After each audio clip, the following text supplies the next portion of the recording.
जी नमस्कार दोस्तों, स्वागत है आप लोगों का मेरी इस ऑनलाइन क्लास में। चलिए शुरू करते हैं आज की क्लास को। अगर हम राजस्थान इतिहास में बात करें तो अब तक हमने 3 रियासतों का इतिहास पढ़ा, जिसमें हमने सबसे पहले पढ़ा था मेवाड़ वंश का इतिहास, उसके बाद हमने गुर्जर प्रतिहार वंश के बारे में पढ़ा और फिर हमने मारवाड़ में जो जोधपुर रियासत है उसके बारे में पढ़ा था। अब मारवाड़ वंश की ही एक दूसरी शाखा है जिसको हम बीकानेर रियासत के नाम से जानते हैं। आज जो हमारी क्लास रहेगी वो बीकानेर रियासत के बारे में रहेगी। लगभग आज पूरी क्लास बीकानेर रियासत की हो जाएगी। चलिए शुरू करते हैं आज की क्लास को। क्लास पर नए हैं तो चैनल को शेयर करें, सब्सक्राइब करें और दोस्तों तक पहुंचाएं। चलिए बीकानेर रियासत की बात करते हैं। आपको पता है राव जोधा वो है जिन्होंने जोधपुर रियासत को बसाया था, राव जोधा। और राव जोधा का 5वां पुत्र था जिसका नाम था बीका। क्या नाम था? बीका। बीकानेर रियासत को स्थापित करने के लिए 2 प्रकार से मत चलते हैं। कोई कहता है कि खुद बीका ने ही यह रियासत जीत करके इसका नाम बीकानेर रखा, जबकि प्रमुख इतिहासों में लिखा है कि बीका के साथ साथ बीका के साथ एक व्यक्ति था नराजाट। क्या नाम था? नराजाट। ये दोनों करणी माता से आशीर्वाद प्राप्त करते हैं। बोलते हैं कि करणी माता के आशीर्वाद से ही जो रियासत है बीकानेर की वो स्थापित हुई है। तो करणी माता के आशीर्वाद से राव बीका और नरा जो दोनों नरा जाट है, ये दोनों मिलकर के इस क्षेत्र को जीत लेते हैं और 1488 में अपने नाम पर दोनों का, देखो बीका हो गया और नरा का हो गया नेर, और 1488 में बीकानेर शहर बसाते हैं। क्लियर? बीका और नरा जाट दोनों मिलकर के करणी माता के आशीर्वाद से इस क्षेत्र को जीत लेते हैं और इस क्षेत्र को जीत करके 1488 में बीकानेर शहर का निर्माण करवाते हैं। किस शहर का निर्माण करवाते हैं? बीकानेर शहर का निर्माण करवाते हैं।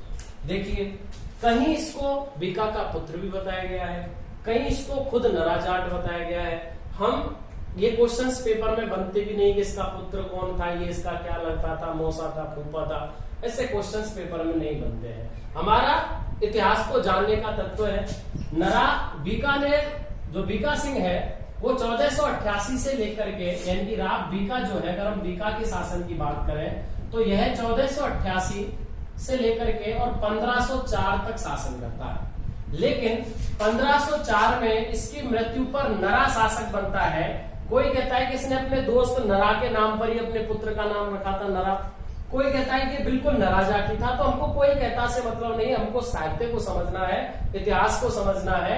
तो हम मानते हैं कि बीका के बाद नरा जाट शासक बनता है 1504 में और इसकी भी मृत्यु जनवरी 1505 में हो जाती है। तो यह 1505 तक शासन करता है। कब तक शासन करता है? 15। तो 2 प्रभावी शासक हो गए। क्वेश्चन यहां से सिर्फ एक ही बना है, बीकानेर शहर की स्थापना कब हुई, कौन सी माता के आशीर्वाद से हुई और किसने की थी? तो बीका ने की। ठीक है ना साहब?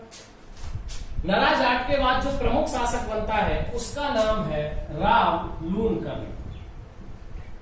राव लूणकरण ये शासक बनता है 1505 ईस्वी में और 1505 ईस्वी से लेकर के 1526 ईस्वी तक यह शासन करता है, जिसको नरा का छोटा भाई बताया गया है। क्या बताया गया है? नरा का छोटा भाई। किसको? राव लूणकरण को। तो अब हम यहां से इनका अधिकार पढ़ेंगे बीकानेर साम्राज्य। क्लियर है?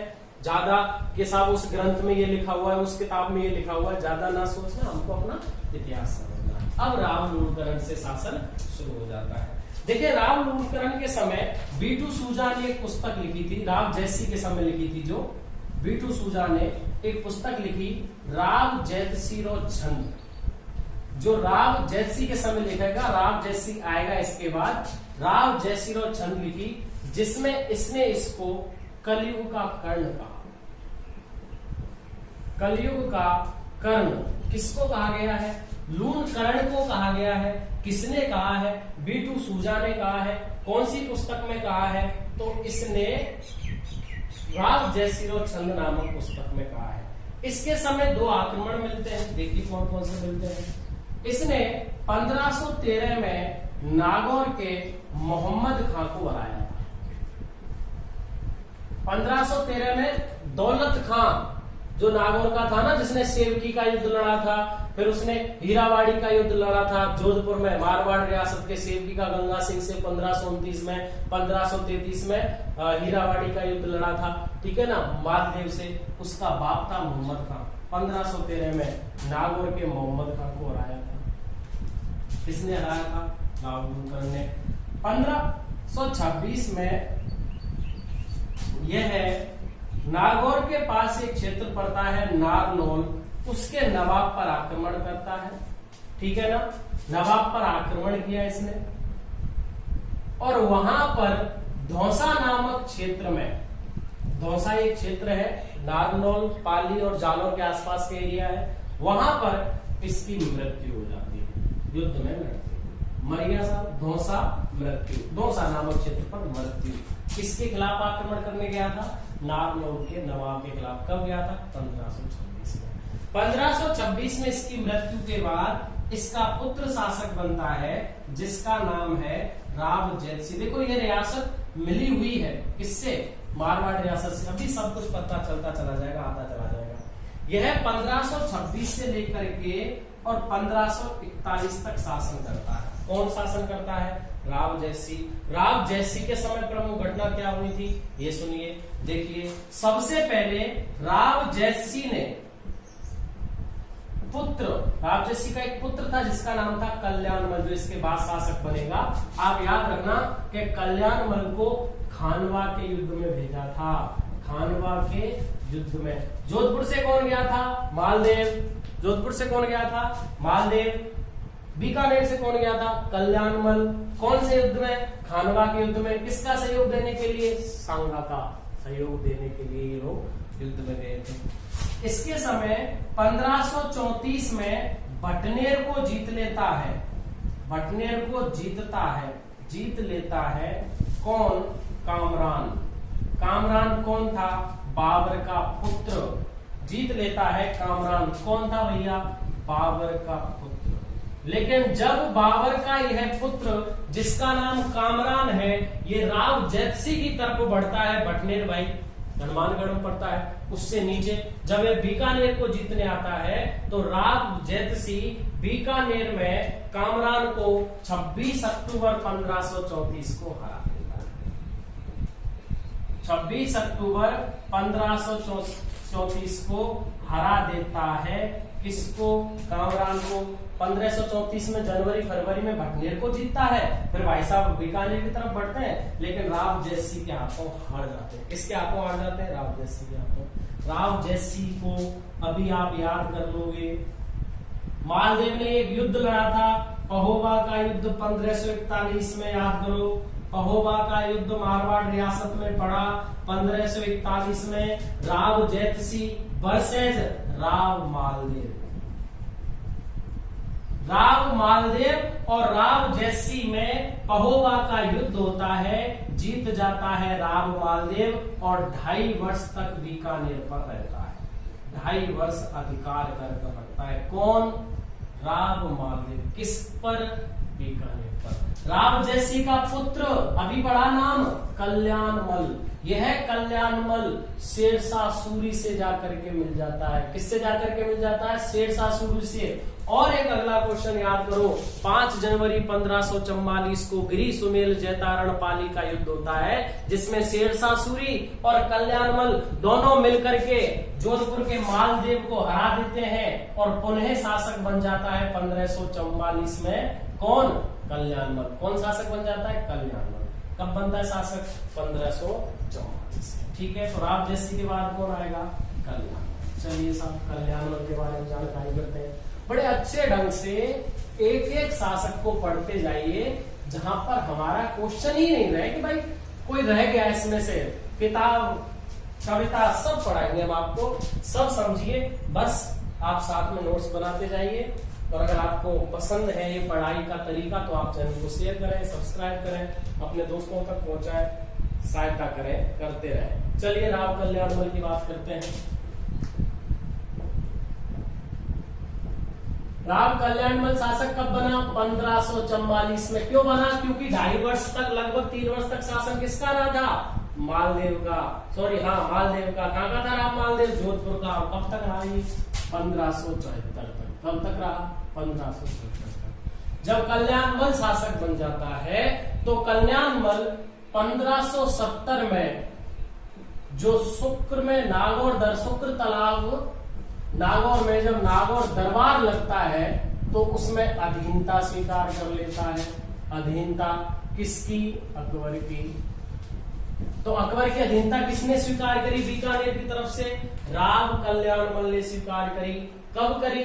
3 नवंबर 1570 को नागौर दरबार लगा शुक्र तालाब में। पढ़ चुके हम इसके बारे में, आराम दोबारा पढ़ लिया हमने। 1570 में 3 नवंबर को शुक्र तालाब में अकबर दरबार लगवाता है। किसके साथ? ये बहरमल की सहायता से। आमिर कछुआ वंश आएगा जब हम इसको पढ़ेंगे ढंग से कि आमिर वंश कछुआ वंश का एक शासक था जिसका नाम था बहरमल। उसकी सहायता से यह दरबार लगता है और इस दरबार में लगभग सब लोग मिल जाते हैं अकबर से। किस किस को छोड़ करके? राव चंद्रसेन कहाँ का? मारवाड़ जोधपुर का। और महाराणा प्रताप कहाँ के? मतलब उदय सिंह, महाराणा प्रताप के पिता। क्योंकि 1572 तक शासन उनका रहता है ना, केवल ये अकबर की अधीनता स्वीकार नहीं करते, बाकी के सब लोग करते। ठीक है, तो 1570 में नागौर दरबार लगवाया, अधीनता स्वीकार कर ली कल्याणमल ने। कल्याणमल का एक बेटा था जिसको पृथ्वीराज के नाम से जानते हैं, पृथ्वीराज राठौड़। इसने इसको अकबर के दरबार में भेज दिया। यह वही है जिसको डिंगल का हेरोस कहते हैं। डिंगल का हेरोस यानी कि डिंगल भाषा में इसने बहुत अधिक कविताएं लिखी, जिनमें सबसे प्रमुख कविता इसकी जो पूछी जाती है किताब, बेली किशन रुक्मणी किसने लिखी है? पृथ्वीराज राठौड़ ने लिखी है। किसका पुत्र था? कल्याणमल का पुत्र था। किसको सौंप दिया? अकबर को। अकबर के दरबार में चला गया और ये कौन से दुर्ग में रहा था? गागरोन दुर्ग में। गागरोन दुर्ग कहाँ है? झालावाड़। पूछा जाता है भाई साहब कौन से दुर्ग में रहा था ये? गागरोन दुर्ग में। कहाँ है? झालावाड़ में। अकबर की सेवा करता हुआ गागरोन दुर्ग में रहा। बेली किशन रुक्मणी नामक पुस्तक लिखी। डिंगल का हेरोस कहा जाता है। पृथ्वीराज राठौड़ है। किसका बेटा है? राव कल्याणमल का। किसका बेटा है? राव कल्याणमल का। इसकी मृत्यु के बाद राय सिंह शासक बनता है। राव राय सिंह कब बनता है? 1574 ईस्वी में शासक बनता है और कब तक रहता है? 1612 ईस्वी तक। अब देखो, याद करो, अभी हमने मारवाड़ इतिहास पढ़ा था 1-2 क्लास पहले, उसमें बताया था कि 1572 में राव चंद्रसेन शासक बनता है। और जब राव चंद्रसेन शासक बनता है तो राव चंद्रसेन को पकड़ने के लिए हुसैन कुली खां को 1564 में भेजा जाता है। और 1564 में जब हुसैन कुली खां पकड़ने जाता है राव चंद्रसेन को, राव चंद्रसेन भाग जाते हैं। उनको मारवाड़ का भूला बिसरा नायक कहा जाता है, मारवाड़ का प्रताप कहा जाता है। 1564 से लेकर के 1572 तक हुसैन कुली का शासन करता है और 1572 में मारवाड़ का शासन, जोधपुर का शासन किसको सौंप दिया जाता है? राय सिंह को। किसको सौंप दिया जाता है? राय सिंह को, जो 1572 से लेकर के और 1583 तक, जब तक राव चंद्रसेन के बड़े भाई उदय सिंह को शासक बनाया जाता है, तब तक राव राय सिंह बीकानेर में शासन करने के साथ साथ जोधपुर में भी शासन करता है। तो बीकानेर का ऐसा कौन सा शासक है जो बीकानेर के साथ साथ जोधपुर में भी आधिपत्य रखकर रखा था उसने? वो कौन है? राव राय सिंह। कौन है साहब? राव राय सिंह है। बता दी पूरी कहानी, वहां से करके पढ़ सकते हैं। इस व्यक्ति ने अकबर और जहांगीर दोनों की सेवा की। इस व्यक्ति ने अकबर व जहांगीर दोनों की सेवा की और इसके कारण इसको मुगल साम्राज्य का स्तंभ कहा जाता है। बहुत सहायता की थी साहब इसने। मुगल साम्राज्य का स्तंभ कहा जाता है। किसको कहा जाता है? राव राय सिंह को कहा जाता है। किसको कहा जाता है? राव राय सिंह को कहा जाता है। राय सिंह ने स्वयं महाराजा की उपाधि धारण की थी। महाराजा की उपाधि, अपने आप को महाराजा की उपाधि से विभूषित करवाता था। महाराजा की उपाधि इसको मिली थी। किसको? राय सिंह को। तो इसको महाराजा राय सिंह बोल सकते हैं। और उसको मुंशी देवी प्रसाद ने, कौन सा देवी? मुंशी देवी। कौन सा देवी? मुंशी देवी प्रसाद ने भाई साहब को राजपूताने का कर्ण कहा है। कलयुग का कर्ण कौन? कलयुग का कर्ण कौन? लूण कर्ण। किसने कहा? बीटू सूजा ने। कौन सी पुस्तक में कहा? राव जयसिरो छंद में कहा। मुंशी देवी प्रसाद ने राजपूताने का कर्ण किसको कहा है? राय सिंह को कहा है। मुगल साम्राज्य का स्तंभ किसको कहा जाता है? राय सिंह को कहा जाता है। अकबर ने 2 अभियानों में इसको प्रमुख भेजा था। एक तो था, और जहां इसको जागीर भी दी गई थी, देखो 1593 में इससे जागीर दी गई थी जूनागढ़ की। जूनागढ़ प्रदेश इसे दिया गया था। कब दिया गया था? 1593 में। किसके द्वारा? अकबर। याद रखना, हम अकबर की बात कर रहे हैं। अकबर ने दिया 1593 में जूनागढ़ की राजधानी प्रदेश इसको दिया, और शमशाबाद और नूरपुर की जागीर दी 1604 में। शमशाबाद व नूरपुर की जागीर, इसको ये 3 जागीर मिली इसको। कहां से?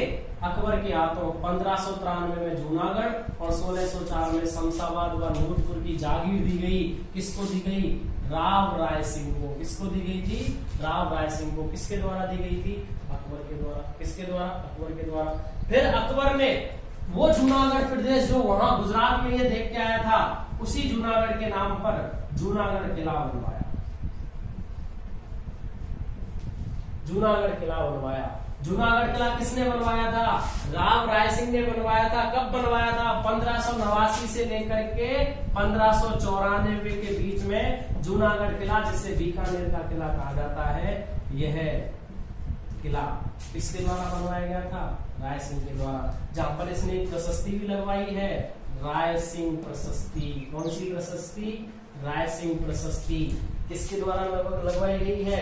राव राय सिंह के द्वारा। कौन से किले पर? जूनागढ़ किले पर। कब बना? 1589 से लेकर के 94 के बीच में। देखिए भाई साहब, इन्होंने भी पुस्तक लिखी है। 4 पुस्तकें प्रमुख इनके नाम से आती हैं। कौन कौन सी पुस्तकें? देखिए, बाल बोधनी नामक पुस्तक है। जिस प्रकार बीकानेर में जसवंत सिंह और अजय सिंह भी प्रमुख लेखक थे, उसी तरीके से ये भी थे।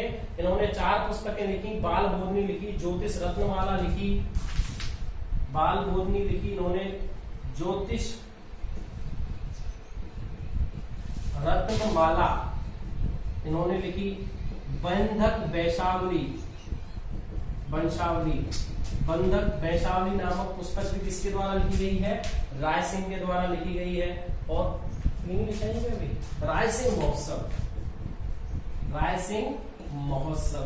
तो 4 पुस्तकों का लेखन किसके द्वारा लिखा गया है? राव राय सिंह के द्वारा लिखा गया है। राव राय सिंह की मृत्यु दक्षिणी अभियान में हो जाती है, बुरहानपुर में। कहा हो जाती है मृत्यु? बुरहानपुर में। कहा हो जाती है? बुरहानपुर में हो जाती है। कब हो जाती है? 1612 ईस्वी में। तो मृत्यु कब कहाँ हुई? बुरहानपुर में। पूछा जा सकता है कि साहब राव राय सिंह की मृत्यु कहाँ हुई थी? तो राव राय सिंह की मृत्यु बुरहानपुर में हुई थी। कब? 1612 ईस्वी में। कब हुई थी? 1612 ईस्वी में। अब देखिए, राय सिंह के बाद बड़ा ही अच्छा काम चलता है। शासकों के बीच में मतभेद भी होता है। कौन कौन से? राय सिंह के 2 पुत्र थे। एक का नाम था दलपत सिंह और एक का नाम था भैया सूर सिंह। क्या नाम था साहब? सूर सिंह। 2 है। क्या नाम है? दलपत सिंह और दूसरा कौन है? सूर सिंह। अब देखिए, राय सिंह शासक बनाना चाहता था सूर सिंह को। राय सिंह शासक बनाना चाहता था सूर सिंह को, लेकिन जहांगीर जो है, कौन है? जहांगीर अकबर का बेटा। क्योंकि अकबर की मृत्यु तो 1605 में हो जाती है, तो 1605 में अकबर की मृत्यु होने के बाद कौन शासक बनता है? सलीम को क्या कहते हैं? जहांगीर कहते हैं। तो जहांगीर शासक बना देता है दलपत को, और दलपत 1612 से लेकर के 1613 तक शासन करता है।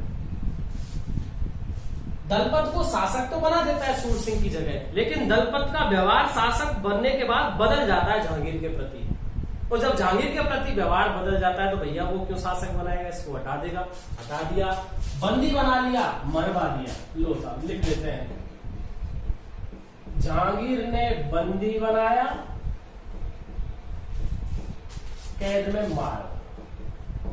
किसने? जहांगीर ने। जबकि शासक किसने बनाया था? जहांगीर ने ही। लेकिन 1 साल तक शासन करने दिया नालायक ने, और भैया उठा के मार दिया। किसको? दलपत सिंह को। और दलपत सिंह के बाद कौन शासक बना? सूर सिंह, जिसका शासनकाल 1613 से लेकर के और 1635 ईस्वी के बीच में रहता है। इसके काल में कोई प्रमुख घटना नहीं होती है। घटना बस इतना याद रखना कि जब जहांगीर का विद्रोह किया था, जहांगीर के बेटे खुर्रम ने, खुर्रम वही शाहजहां के नाम से शासक बनेगा, खुर्रम के विद्रोह के समय शाही सेना का नेतृत्व, शाही सेना मतलब जहांगीर की सेना का नेतृत्व किया। किसने किया? सूर सिंह ने। किसने किया था? सूर सिंह ने नेतृत्व किया था। सूर सिंह के बाद कर्ण सिंह शासक बनता है।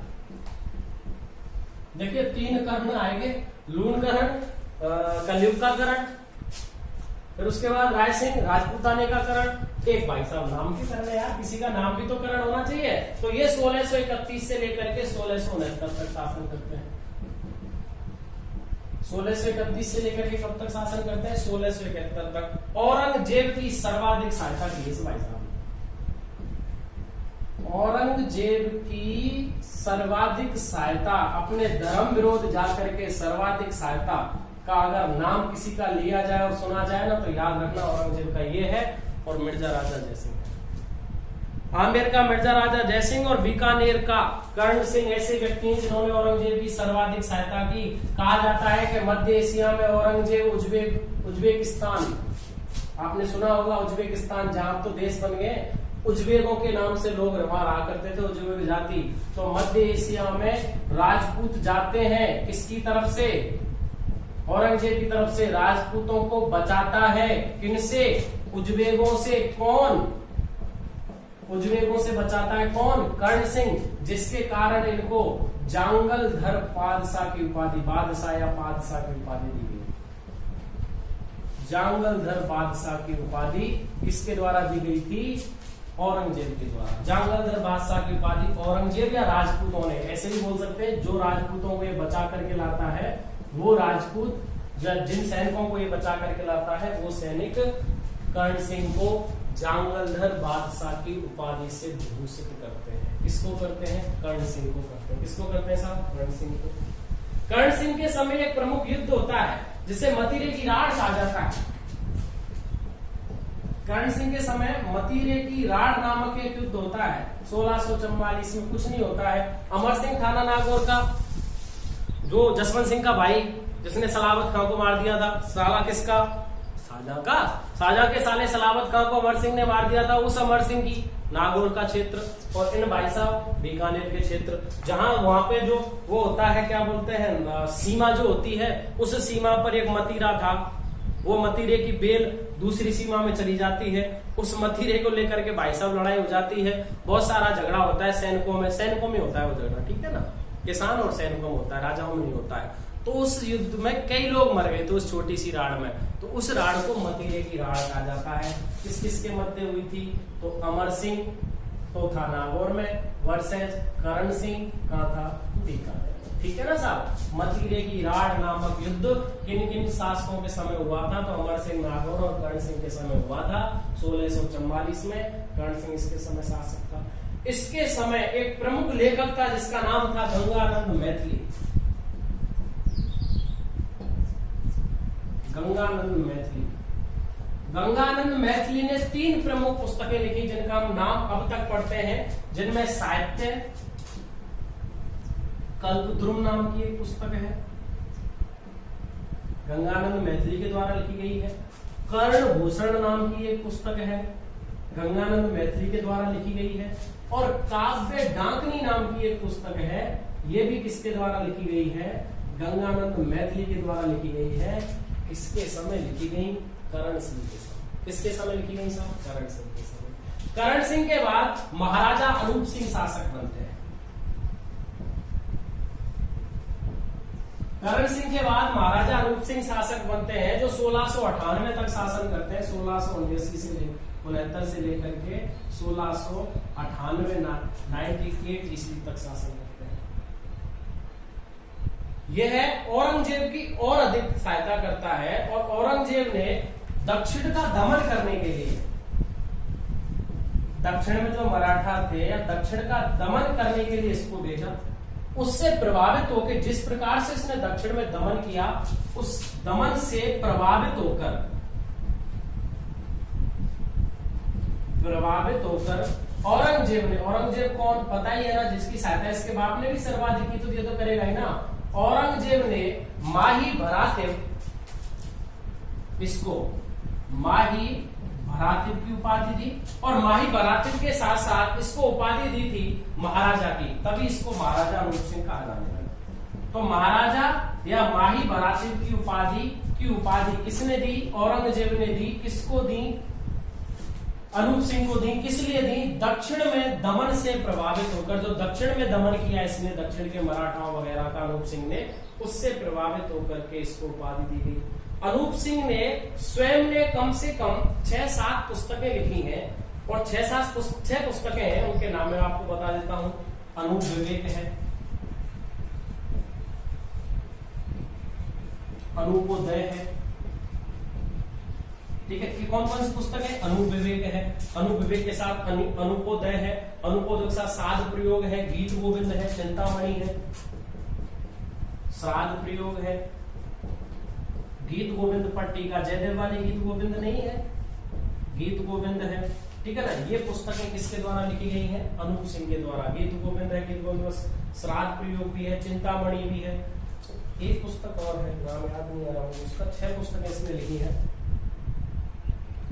चिंतामणि तो है ही, चिंतामणि है, काम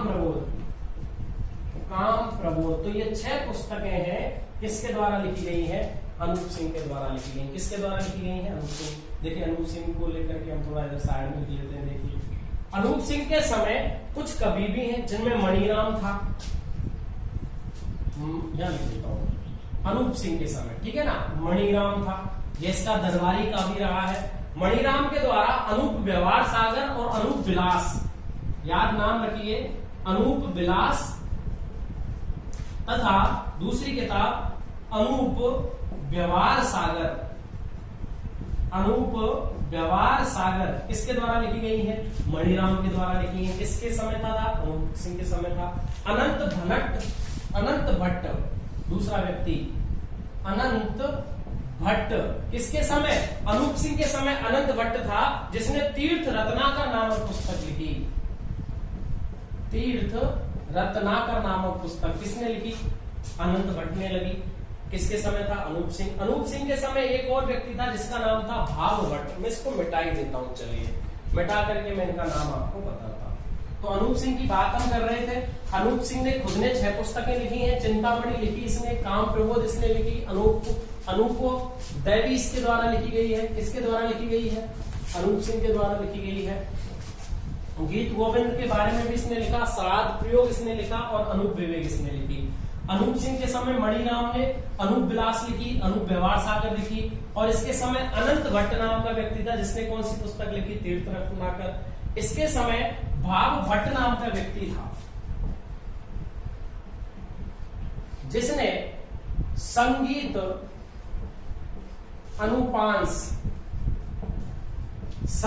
अनुपांश नामक पुस्तक लिखी। किसने लिखी? भाव भट्ट ने लिखी। अनुपांश या अनुपंकुश किसको बोलते हैं? अनुपांकुश, संगीत अनुपांकुश किसके द्वारा लिखी गई है? भाव भट्ट के द्वारा लिखी गई है। अनूप संगीत विलास और अनूप संगीत रत्नाकर, अनूप संगीत विलास और अनूप संगीत रत्नाकर पुस्तक भी किसके द्वारा लिखी गई है?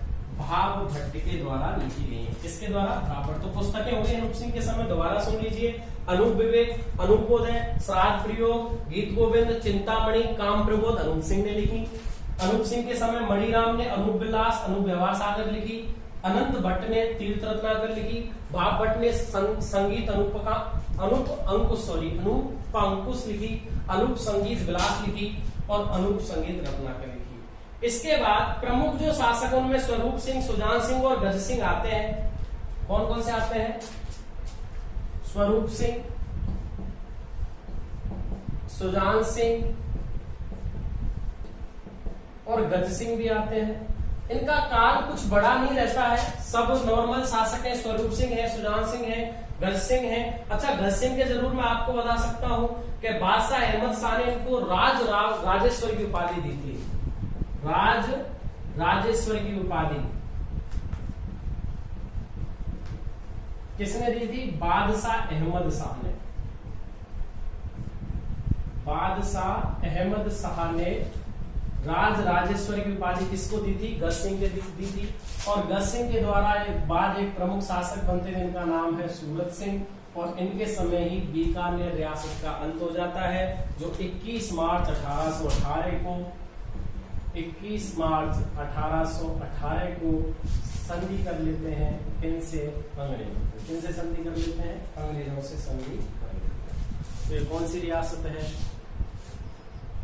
बीकानेर रियासत। कौन सी रियासत है? इतना इतिहास मिलता है। इसके बाद इनमें प्रमुख शासकों में आते हैं अपने वो है गंगा सिंह जी।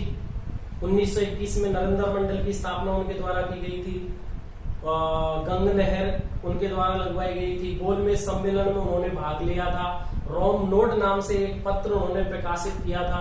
तो वो चीज जो है वो हम आधुनिक इतिहास में जब हम महाराजा गंगा सिंह क्रांतिकारी तथ्यों में पढ़ेंगे, तब मैं महाराजा गंगा सिंह के बारे में आपको बता दूंगा कि महाराजा गंगा सिंह ने क्रांतिकारियों के समय क्या क्या किया। ठीक है ना साहब? तो ये रही हमारी बीकानेर रियासत। तो आज की जो क्लास थी हमारी बीकानेर रियासत के बारे में रही। अगर हम पिछली क्लासों की बात करें तो हम मेवाड़ रियासत पढ़ चुके हैं, गुर्जर प्रतिहार वंश, मारवाड़ में जोधपुर और बीकानेर दोनों रियासतें हमारी हो चुकी हैं। अगली क्लास हमारी आमेर वंश जो कछवा वंश है उसके बारे में रहेगी। और साथ में आप नोट्स बनाते रहिए, पढ़ते रहिए, सहयोग करते रहिए, चैनल को शेयर करें, सब्सक्राइब करें, दोस्तों तक पहुंचाएं, जिससे और दोस्तों को भी जो मैं मेहनत कर रहा हूं वो दिखे या फिर मुझे मोटिवेशन मिले। बहुत बहुत धन्यवाद आप सबका मुझे सुनने के लिए, मुझसे पढ़ने के लिए, मेरी क्लास देखने के लिए। Thank you sir, thank you so much.